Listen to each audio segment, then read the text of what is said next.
Have you ever stood in front of your closet, a closet full of clothes you used to love, running your hand over a familiar fabric, and felt a strange sense of disconnection? That beautiful silk dress, the tailored blazer that saw you through so many important moments.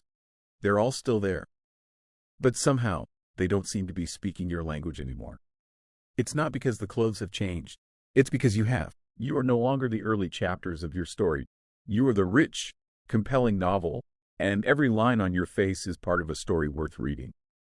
You have evolved into something deeper, more experienced, and more radiant, the kind of radiance that comes only from a diamond that has been perfectly cut by time.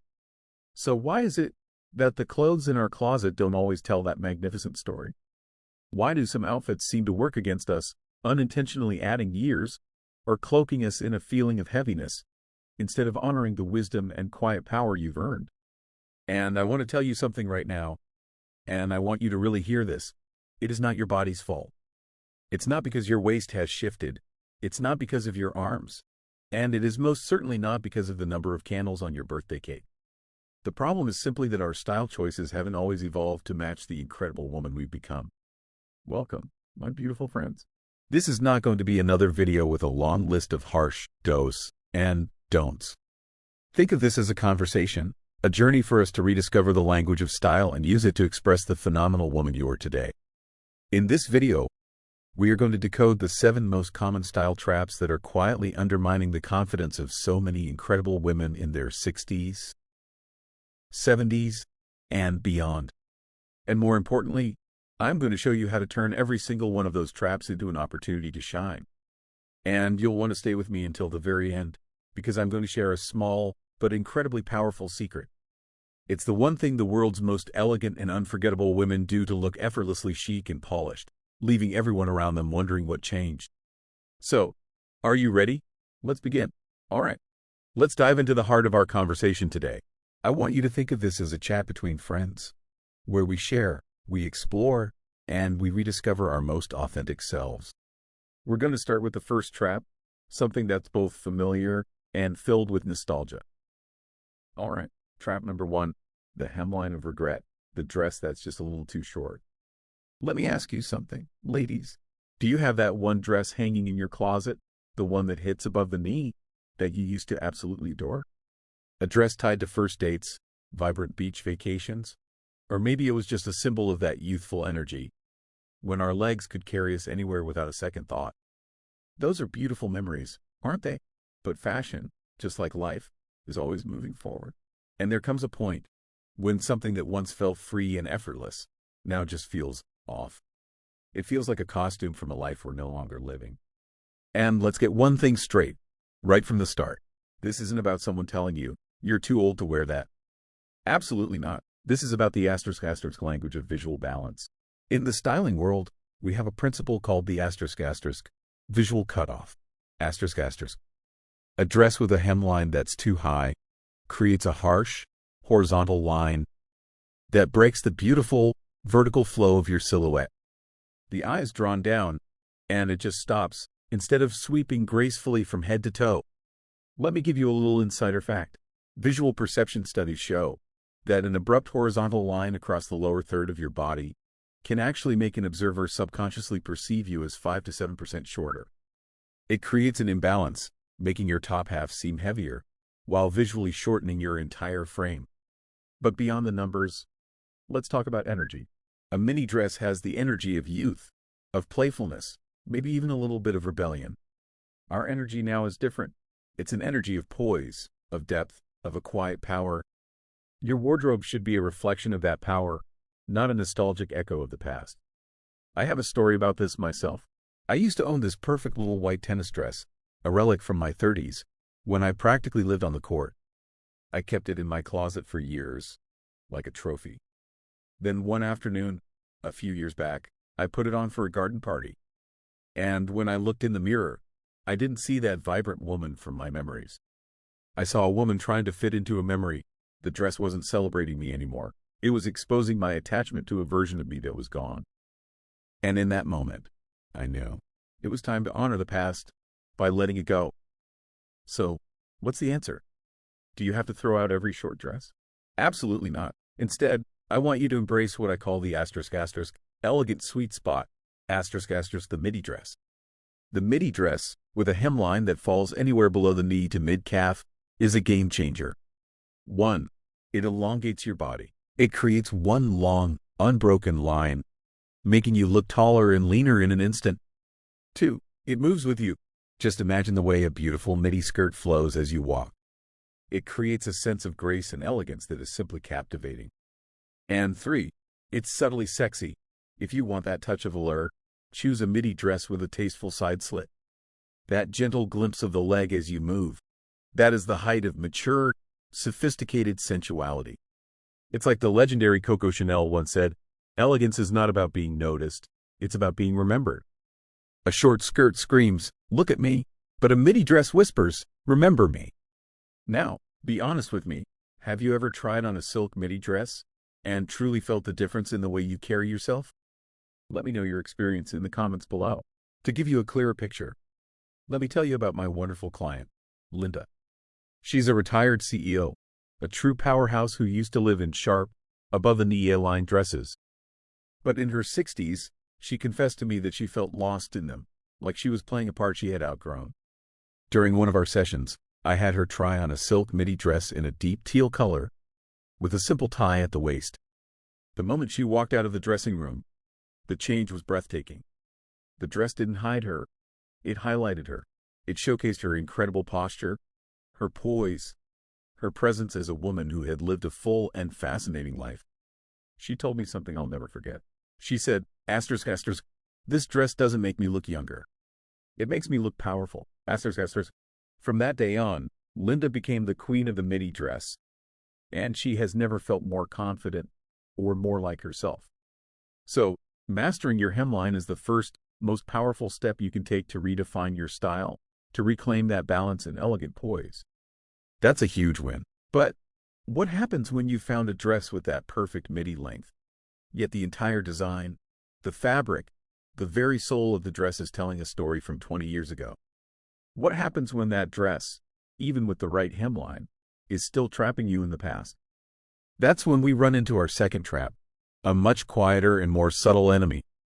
The ghost of wardrobe's past, outdated styles. Let's talk about it. Trap number 2. The ghost of wardrobe's past, outdated styles. All right, let's open that closet door one more time, shall we? I want you to look for a specific kind of dress. The one you keep, not because you love wearing it, but because you feel guilty throwing it out. Maybe it was expensive. Maybe it was a gift. Or maybe it holds a special memory. We all have these ghosts in our closets. It could be that boxy shift dress from the 90s, the one with the giant shoulder pads, or maybe it's made of that stiff, shiny polyester. The problem isn't that these dresses are ugly. The problem is they're like a time capsule from another decade, speaking a fashion language we no longer use. Let's be really honest with ourselves for a moment. When you put on one of those pieces, do you feel lighter, more graceful? Or do you feel like you're putting on a costume from a life you've already lived? Let's break down why. A boxy, shapeless dress completely swallows your silhouette. It hides your shoulders. It hides your curves. It hides the beautiful woman underneath. It creates a heavy, geometric block and unintentionally adds visual weight. And those stiff, unforgiving fabrics, they make your movements look rigid, and they rob your look of all its vitality. I remember I went through a phase where I was obsessed with blazers with huge shoulder pads. Back then, they made me feel so powerful, so in charge. I held onto a favorite navy blue one for over a decade. Until one day, I tried it on again, and I realized the thing that used to make me feel powerful now just felt like a restrictive suit of armor. It no longer reflected my inner strength. It was just an outdated symbol of external power. I understood then that blazer belonged to a past version of me, not the woman I am today. And here's a number that might make you think. Ask any top stylist, and they'll tell you the fabric of a garment accounts for at least 50% of its elegance before you even begin to talk about the style. An outdated fabric will instantly downgrade the entire look. So, what is the solution here? The solution is a single word: relevance. Modern doesn't mean trendy. Modern means wearing what is relevant to the woman you are right now, today. First, start befriending soft, structured shapes. Instead of a boxy dress, look for a gentle A-line that flares slightly at the hem, or a timeless wrap dress that you can adjust to your own body. These shapes create movement, they create grace, and they celebrate your femininity. Second, and this is so important, invest in your fabrics. Use your sense of touch.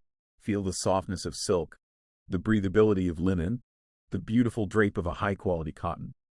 The legendary designer Christian Dior once said, "Fabric is the sole vehicle of our dreams." A beautiful fabric can make the simplest design look absolutely extraordinary. The story of my client, Susan, is the perfect example of this. Susan is a retired teacher who had a floral dress she cherished from her teaching years. It had big, puffy sleeves, a stiff shape, and was tied to the best years of her career. I convinced her not to store it away, but to breathe new life into it.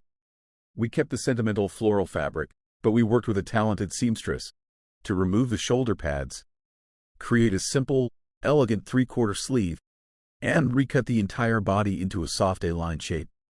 The moment Susan put on her reborn dress, she twirled in front of the mirror, and her eyes filled with tears.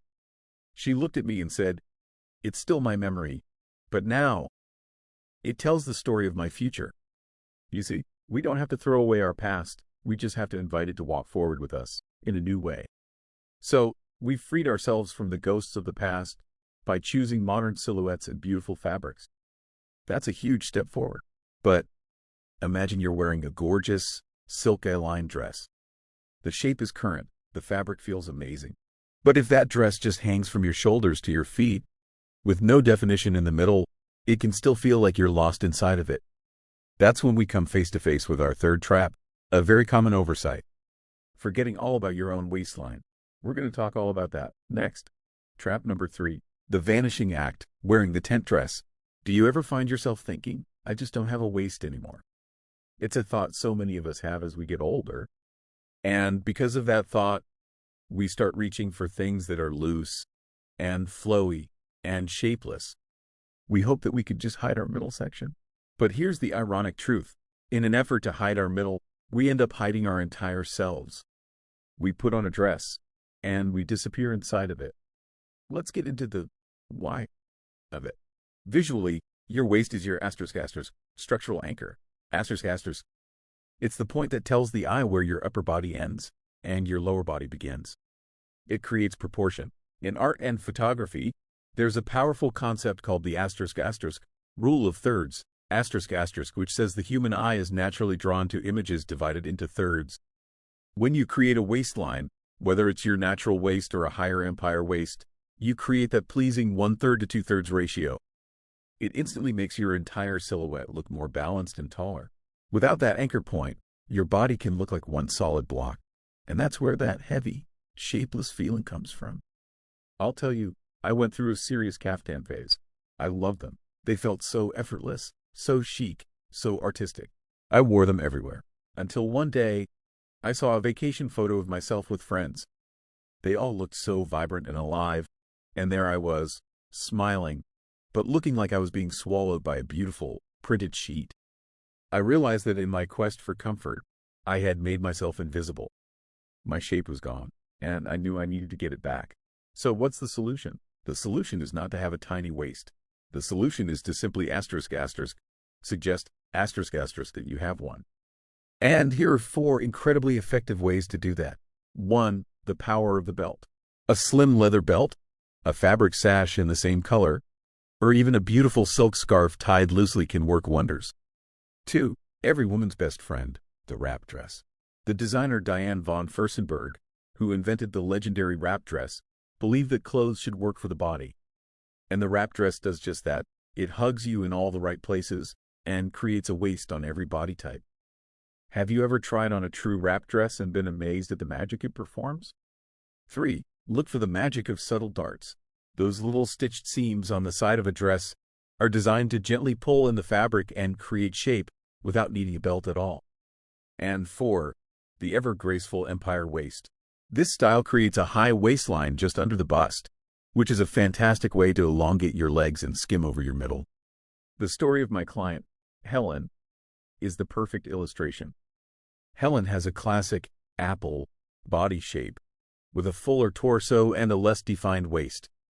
She lived in loose, dark-colored tunics. When I suggested she try a shirt dress with a belt, she literally laughed. She said, "Honey, what waist am I going to belt?" I just smiled and said, "You don't have to have a waist. We just have to create one. We're going to place this belt on the slimmest part of your torso, right underneath your bust line." She was skeptical, but she tried it. And then, magic. The dress was no longer a shapeless column. It draped beautifully, creating soft, vertical folds. Her entire silhouette looked longer and leaner. For the first time in years, she saw her shape in the mirror again, and she lit up. So, we've brought back structure and balance to our look by simply acknowledging our waist. It's fantastic. Our dress now has a beautiful, defined shape. But what happens when the surface of that dress is a loud, chaotic battlefield of colors and patterns? What if the print on the fabric is actively fighting against the beautiful shape we just worked so hard to create?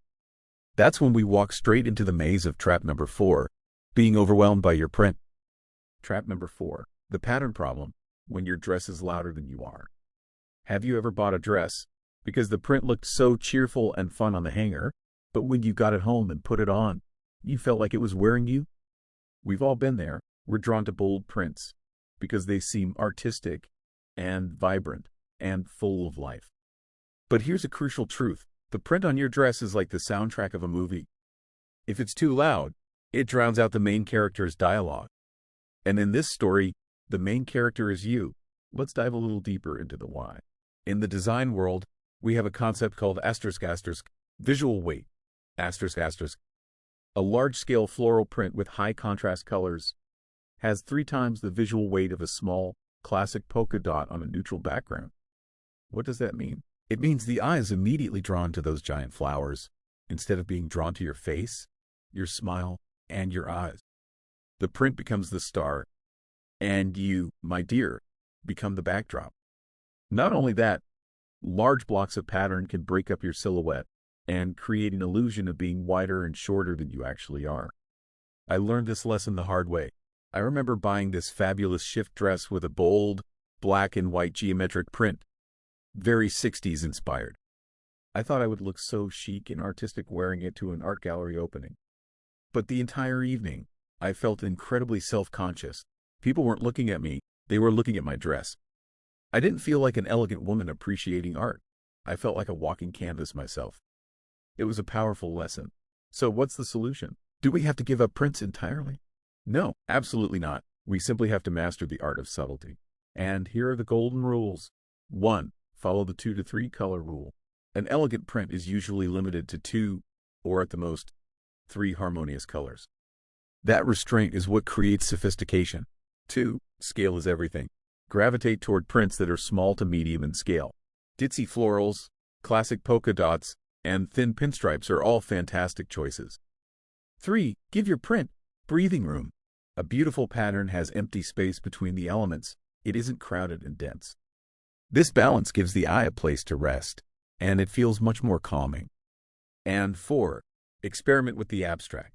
Watercolor-style prints or a gentle ombre effect can look incredibly modern and unique without being busy. The legendary designer Yves Saint Laurent once said, "Fashions fade, style is eternal." Subtle, timeless prints create eternal style. Loud, overwhelming prints are just fleeting fashion. The story of my friend is the perfect example. I saw her at a summer party, and she was wearing a floor-length maxi dress covered in huge, tropical flowers in every color imaginable. And honestly, it was overwhelming. For our whole conversation, my eyes kept getting distracted by the giant hibiscus on her shoulder. A few months later, I saw her again. This time, she was wearing a simple silk dress in a creamy white with a delicate print of tiny, navy blue ginkgo leaves. And you know what? The first thing I saw was her radiant face and her warm smile. Then I noticed the lovely dress. When we said goodbye, I told her from the heart, "Today, I didn't see the dress. I just saw you. And you are beautiful." That, right there, is our ultimate goal. So, we've learned how to make prints our sophisticated allies that enhance our beauty instead of overpowering it. But the battle for elegance isn't over. What happens when your dress has a perfectly subtle print, but it's been decorated to death with endless ruffles, layers of lace, and beads that don't need to be there? That's when we enter the territory of trap number 5, the overload of unnecessary details. Trap number 5, the overload of details, when more is a lot less. Have you ever looked at a piece of clothing and thought to yourself, the more details it has, the more luxurious it must be? It's a common trap we all fall into. We see the layers of ruffles, the panels of lace, the sparkling beads and sequins, and we think that all of that ornamentation will make us look special and dressed up. But the truth is often the exact opposite. When there's too much going on, an outfit no longer looks elegant. It looks busy, it looks fussy, and worst of all, it can look like we are trying way too hard. Let's break down why. Every detail on a garment is saying something. A ruffle says feminine, a bit of lace says romantic, a few beads say glamour. And when they are all talking at once, it just creates noise. When your dress is screaming, no one can hear your voice. You, the incredible woman wearing that dress, get lost in the clutter. And here's a little secret from the world of luxury fashion. About 60% of the value in a true luxury dress isn't in the sparkle on the surface. It's in the quality of the thread and the hours of skilled craftsmanship that went into creating the perfect cut. I was once a victim of the more is more mindset myself. I remember for a wedding years ago, I bought a dress that had it all. It had lace sleeves, a beaded collar, and a tiered, ruffled skirt. I thought I was the fanciest person there, but honestly, I spent the whole night feeling busy. I was constantly adjusting the sleeves, afraid of snagging the beading. I didn't feel confident. I felt weighed down. A few years later, for another formal event, I chose to wear a simple, emerald green silk sheath dress with a flawless cut and nothing else. And you know what? I received more compliments that night than ever before. And more importantly, I felt completely free and completely myself. So what is the solution here? It lies in a timeless piece of advice from the legend herself, Coco Chanel. Simplicity is the keynote of all true elegance. True elegance is found in subtraction, not addition. 1. Choose a single star of the show. If you love a dress with a dramatic, interesting sleeve, let the rest of the dress be clean and simple. If you want to wear a stunning statement necklace, choose a dress with a simple, unadorned neckline. 2. Let your fabric do the talking. A dress made from a gorgeous, high-quality silk or a beautiful, textured linen is an ornament in itself. It doesn't need any extra decoration. And 3. Celebrate the cut. A sharp, well-constructed seam that flatters your body is worth more than 1,000 sequins. Here's a little exercise for you. Next time you're in front of the mirror, take your hand and cover up one of the details on your outfit. Does the piece look better without it? You might be surprised by the answer. The story of my friend, Anne, is such a beautiful inspiration. Her closet used to be filled with fussy, ornate dresses because she believed that's what dressing up meant. Then one day, she was trying on a simple ruby red silk dress. It had no frills, no sparkle, nothing. At first, she felt it was too plain. But as she stood there, looking in the mirror, she realized that because the dress was so simple, you could finally see her. Her posture, her confidence, her smile. The dress didn't need decoration because she was the main event. She told me later, luxury isn't something you put on your body. It's a feeling of confidence that comes from within. So, we've discovered the secret of quiet luxury, that it lives in quality, in the cut, and in simplicity. But all of that beautiful fabric, all of that masterful tailoring, all of it becomes meaningless if one fundamental thing is wrong.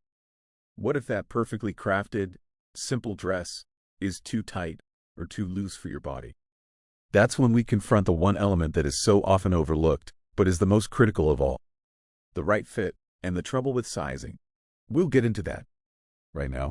Trap number 6, the tyranny of the tag, too tight or too loose. All right, we need to have a very honest conversation right now. Let me ask you this. Have you ever tried to squeeze into a size medium?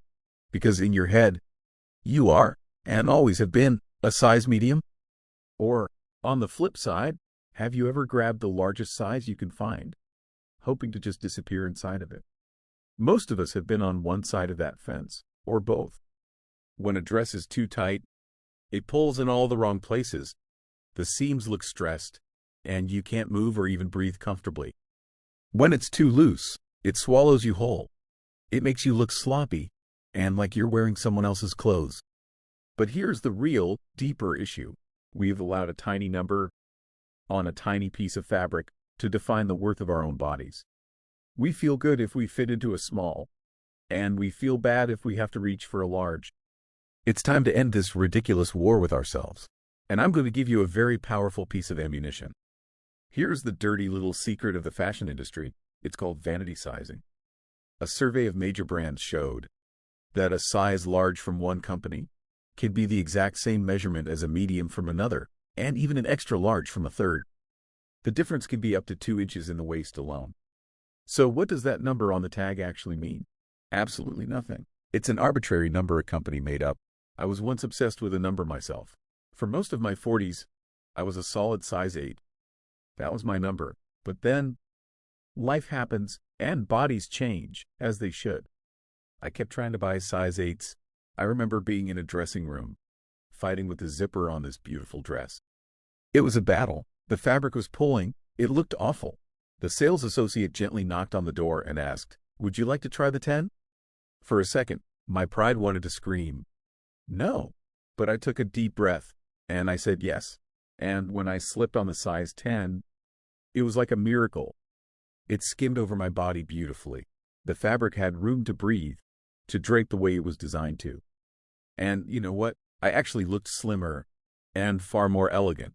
I learned a powerful lesson that day about freedom, and that freedom is the solution for all of us. I want you to memorize this mantra. Asterisk, asterisk. Size is just a number. Fit is everything. Asterisk, asterisk. 1. Free yourself from the number on the tag. Cover it with your thumb when you're in the store. Listen to your body instead. Can you breathe? Can you move? Is the dress honoring your body, or is it punishing it? 2. Make friends with your tailor. A good tailor is the secret weapon of every well-dressed woman. They are magicians. They can take an affordable, off-the-rack dress and make it look like it was custom-made for you. Taking in the waist, adjusting the hem, fixing the shoulders, it makes a world of difference. Do you have a tailor you trust? This is your sign to find one. The legendary Hollywood costume designer, Edith Head, who won 8 Academy Awards, had the most brilliant philosophy.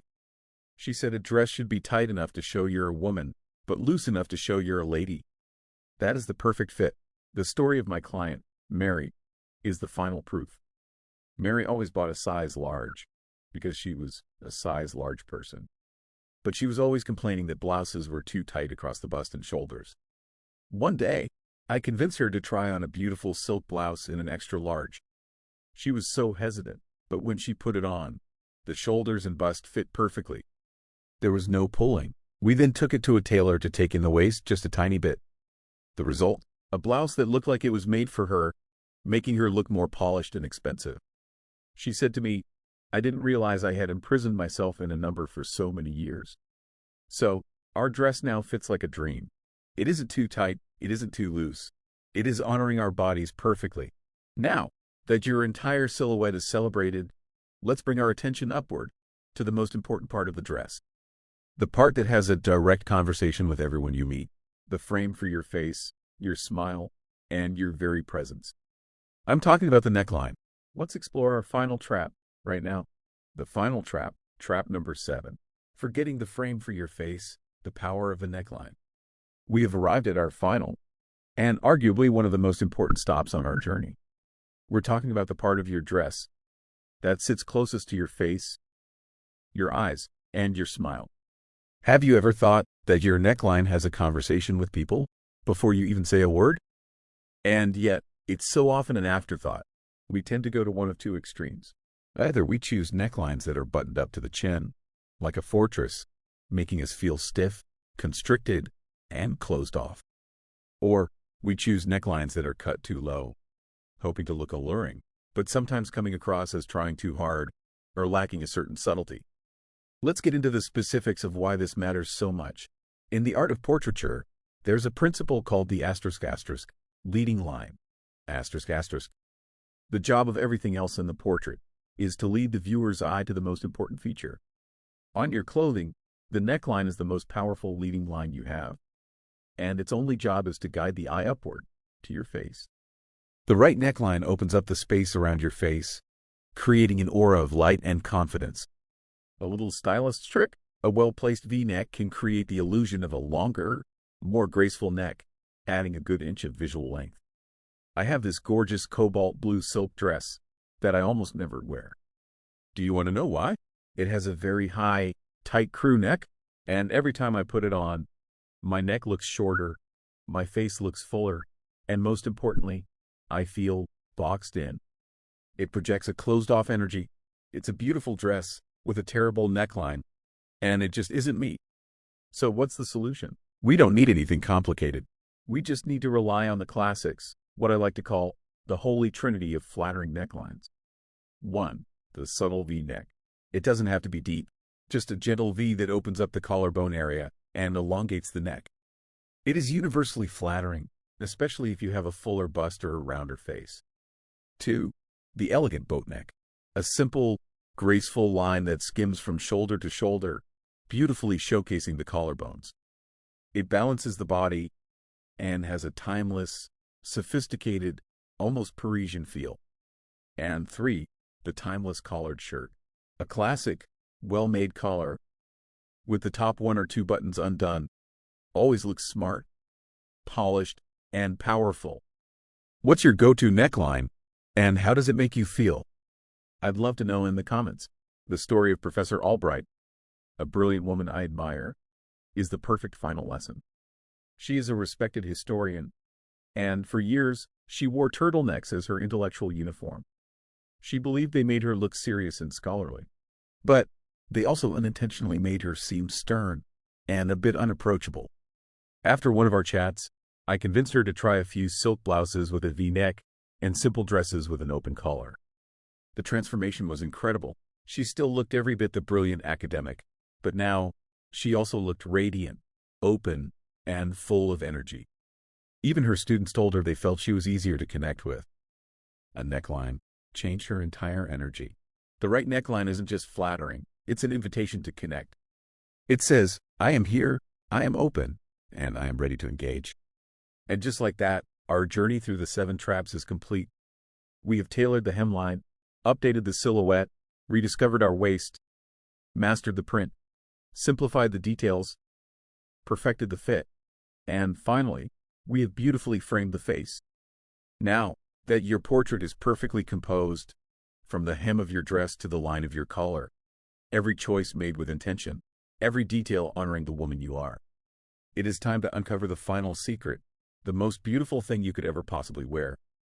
And so, we've come to the end of our journey together today. We have said goodbye to the hemlines that hold us back and embraced a new, elegant length. We've banished the ghosts of outdated styles from our closets. We have welcomed our waistlines back to celebrate our shape. We've learned to master prints, making them our allies instead of our competition. We have discovered the profound beauty of simplicity. We have broken free from the tyranny of the number on a size tag. And finally, we have completed our portrait with the perfect, flattering neckline. And do you see the common thread?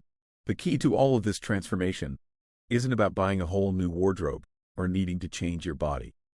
It comes down to 2 simple words: awareness and intention. Awareness of the incredible woman you have become, and the intention to choose clothes that reflect that truth to the world. Because true, breathtaking elegance isn't something you can buy off a rack. It is the perfect alignment between the phenomenal woman you are on the inside and the image the world sees on the outside. And now, for the secret I promised you at the beginning. The most elegant woman in the room is never the one wearing the most expensive dress. She's the woman you see first, before you even notice what she's wearing. Her clothes aren't the main event. They are simply the perfect frame for the masterpiece that is her. That is our ultimate goal. And always remember, the most beautiful, priceless thing you will ever wear isn't made of silk or cashmere. It's your confidence. You are not invisible. You are a lighthouse, a brilliant inspiration. If this video resonated with you, or sparked a little something inside, please let me know in the comments by writing the word **, visible, ***, so we can spread this positive energy together. And please, don't forget to share this with the incredible women in your life. Thank you so much for being here. But a perfect outfit is only half the picture when it comes to true confidence and presence. To complete the entire look, we have to talk about something even more powerful. Your hair, and specifically your hair color, is the final, most powerful frame for your entire appearance. It can either make you look radiant and vibrant, or it can make you look tired and harsh.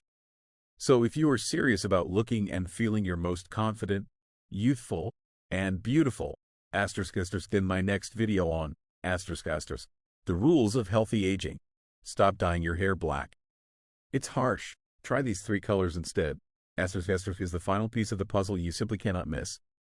Make sure you subscribe and hit that notification bell so you don't miss that critical video. Thank you again, and I'll see you soon.